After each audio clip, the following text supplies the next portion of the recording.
শুভ সকাল। রবিবারের একটি মিষ্টি ছুটির সকালের শুভেচ্ছা জানাই আমার সকল বন্ধুদের। আশা করি সবাই খুব ভালো আছেন। মাই সুইট হোম ফ্যামিলির একটি নতুন ব্লগে আপনাদের সকলকে জানাই স্বাগত।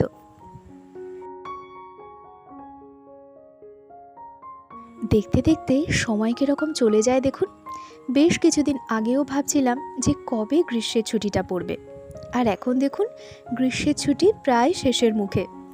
কত প্ল্যান করে রেখেছিলাম জানেন, যে একটু ঘুরবো, একটু মায়ের কাছে যাব, একটু শ্বশুর বাড়িতে যাব, কিন্তু সে আর হয়ে উঠল না। তাই তো মনে খুব দুঃখ, কিন্তু আর সেসব কথা ভাবি না, কারণ দুঃখ করলেই না তখন নিজের ওপর ভীষণ রাগ হয়, মনে হয় কিছুই যেন পারলাম না করতে। তবে চলুন রাগ না করে আজকে একটা ছুটির মিষ্টি সকালকে এনজয় করি। আজকে সকালবেলা বানিয়ে নিচ্ছি চা কফি। ওয়েদারটা না বেশ মিষ্টি, বেশ ভালো। গত দুদিন বেশ বৃষ্টি হওয়াতে না বেশ একটা ঠান্ডা ঠান্ডা ওয়েদার, তবে বাইরে কিন্তু রোদও আছে। তাই ভাবলাম আজকে আমাদের দুজনের জন্য 2 কাপ চা কফি বানিয়ে নিই। চা কফি বলতে চায়ের সাথে সামান্য কফি মিশিয়ে দিলাম, হয়ে গেল চা কফি। তবে আমার আজকে চা খাওয়ার পার্টনারটি কে জানেন? আমার মিষ্টু।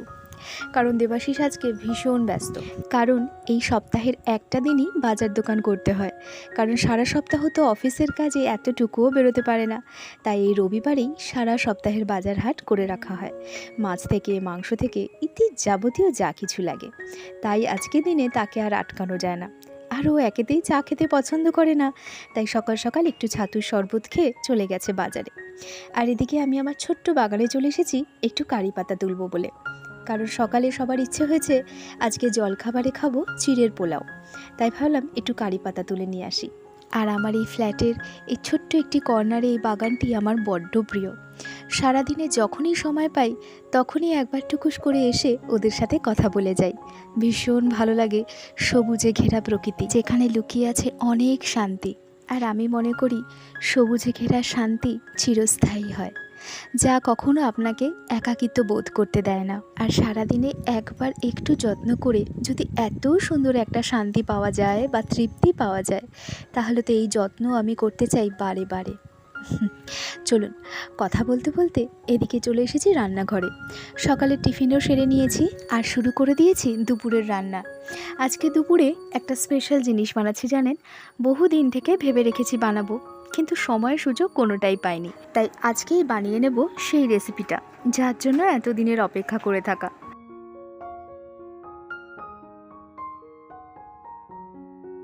অনেকেই হয়তো ভাবতে পারেন যে দুপুরের স্পেশাল মেনু, তাও আবার ভেজ। হ্যাঁ বন্ধুরা, আসলে বেশ কিছুদিন ধরেই না পরপর মাছ মাংস খাওয়া হয়ে যাচ্ছিল, তাই মুখের স্বাদ এবং রুচি বদল করতেই আজকেই নিরামিষের আশ্রয়। আর আজকে তাই বানিয়ে ফেলছি ছানার কোপ্তা। তবে জানেন একটা জিনিস ভালোই বুঝেছি, রান্নায় ভেজ হোক বা ননভেজ রেসিপি হোক, যদি রান্না ভালো হয় সব কিছু দিয়েই তৃপ্তি করে খাওয়া যায়। তবে চলুন সবার আগে আমি আজকে ছানাটি বানিয়ে নিয়েছি। আর এখানে আমি 1 লিটার দুধে ছানা বানিয়েছি, আর ছানাটি বানিয়েছি ভিনিগার দিয়ে। মানে 1 লিটার দুধে হাফ কাপেরও কম একটুখানি ভিনিগার দিয়ে দেবেন, তাতেই তৈরি হয়ে যাবে কিন্তু দারুণ স্বাদের ছানা। আর ছানা বানিয়েই সাথে সাথে জল দিয়ে ধুয়ে নেবেন, যাতে ছানায় ভিনিগারের টকসে ভাবটা না উঠে যায়।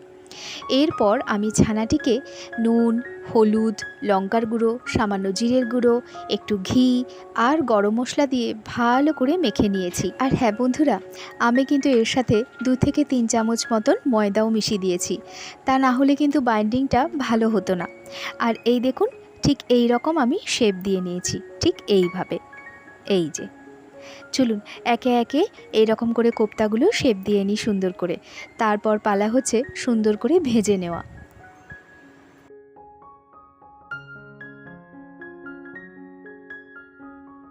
আর যতক্ষণে আমি এই কোপ্তার শেপগুলো দিচ্ছি, তার আগেই আমি একটা মশলা বানিয়ে নিয়েছি। আর মশলার মধ্যে আমি নিয়েছি একটু চালমগজ। এই ধরুন 3 চামচ মতন চালমগজ নিয়েছি, তাতে দিয়ে দিয়েছি একটু আদা।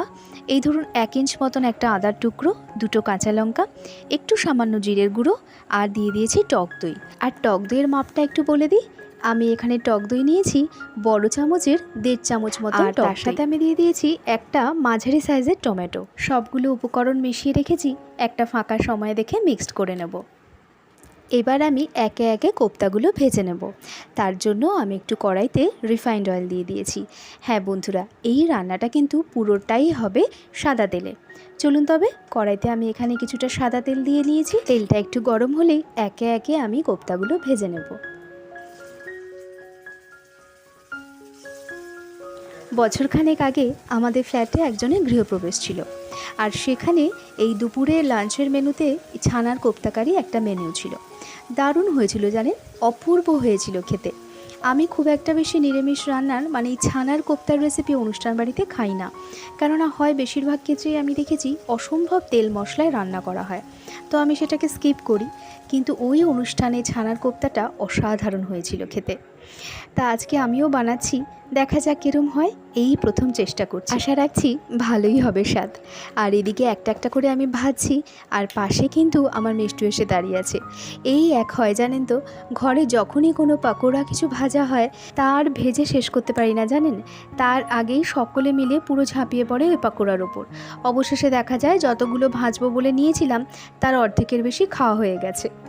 আমার মতন হয়তো সব ঘরেই একই চিত্র। তবে চলুন, প্রথমবারের পাকোড়াগুলো ভাজা হয়ে গেছে, এরপর দ্বিতীয় ব্যাচটি ভাজতে বসিয়ে দিই।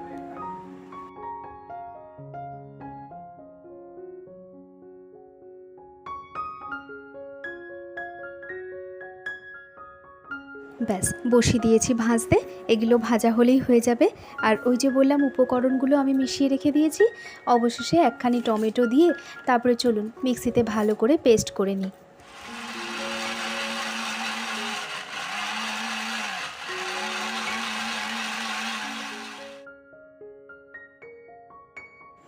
হয়ে গেছে মশলাটি বানানো, আর এদিকে পাশাপাশি আমার পকোড়াগুলো ভাজা হয়ে গেছে, মানে ছানার কোপ্তাগুলো ভাজা হয়ে গেছে। তবে চলুন এবার কড়াইতে আরেকটু সাদা তেল দিয়ে দেব, তারপর দিয়ে দেব কিছুটা সাদা জিরে আর দুটো মতন কাঁচা লঙ্কা। এরপর লবণ হলুদ দিয়ে মিশিয়ে রাখা আলুটি দিয়ে ভালো করে ভেজে নেব। আর অবশেষে মানে আলুটি যে একটু ভাজা ভাজা হয়ে যাবে তারপর দিয়ে দেব এই মশলাটি।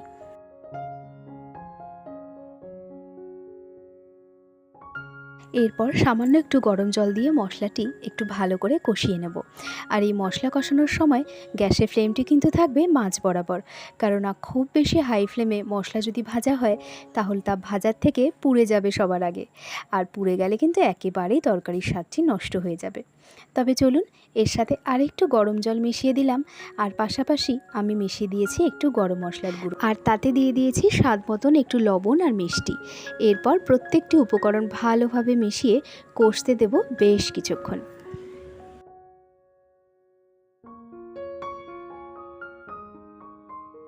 এরই মাঝে টুকটাক ঘরের কাজ সেরে চলে এসেছি, আর দেখুন এখানে মশলাটি আমার বেশ সুন্দর কষেও গেছে। এবার আমি ভেজে রাখা কোপ্তাগুলো মিশিয়ে দেব। আর তার আগেই দেখেছেন আমার ঘরের সবথেকে বড় ছোচা, সে এসে আরেকটি ছানার বড়া হাতে তুলে নিল। তার নাকি এই বড়াটি না খেলে আর হচ্ছেই না। তবে চলুন বেশ ভালোই হলো। এবার মশলার সাথে আমি এই ছানার কোপ্তাগুলো মিশিয়ে দিলাম, আর ভালো করে প্রত্যেকটি উপকরণ আবারও ভালো করে মিশিয়ে দেব। আর হ্যাঁ, এখানে আমি দিয়ে দিয়েছি 2 চামচ মতন দেশি ঘি। এই ঘিয়ে কিন্তু ফ্লেভারটা দারুণ আসবে, আর প্রয়োজন হলে আর একটু গরম মশলাও কিন্তু দিতে পারেন। তবে হ্যাঁ, আমি কিন্তু কাসুরি মেথি দিইনি, কারণ আমার কি মনে হয় বলুন তো, কাসুরি মেথি দিলে না এই যে ছানার কোপ্তার যে একটা নিজস্ব ফ্লেভার সেটা একটা কোথায় হারিয়ে যায়, তাই আমি দিই না। রংটা দেখুন খাসা হয়েছে কিন্তু।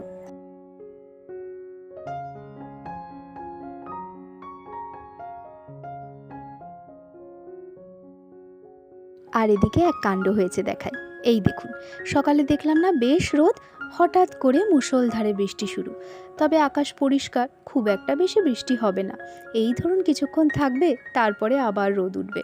আর এদিকে কিন্তু আমার ছানার কোপ্তা একেবারেই তৈরি। দেখতে কিন্তু অপূর্ব হয়েছে, আশা করি খেতেও খুব ভালো হবে।